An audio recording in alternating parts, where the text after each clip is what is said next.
In this part, I'm going to show you how to get the title of the web page and also actually get any other HTML tag content. For example, if you view the page source, you can see we have the title W3 Schools Online Web, and we also have other things such as paragraph, a tag, and maybe or div. So now we go to our project, and first we have to import the request, and then we go to set the response is equal to the request dot get this web page, and then we can execute the response, and you can see this is response 200, and which means it has the response successfully. And if you type the type response, you can see this is the request.models.response. And if you use the response.text, you can see this is actually the same as the page source you look at here. This is the doc type and then HTML tag. So now you can back to here, you can see we also has the doc type and also has the HTML tag.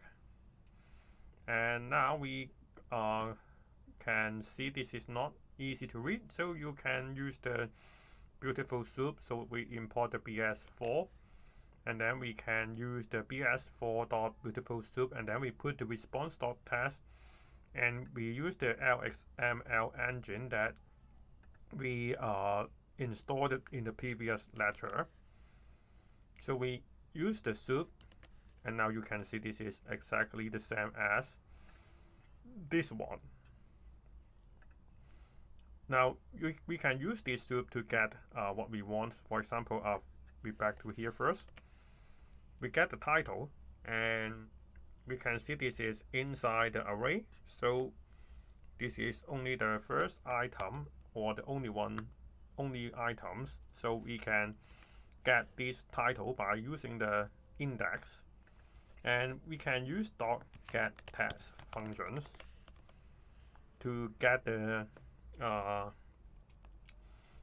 text. And actually, we can also use the text to get the text.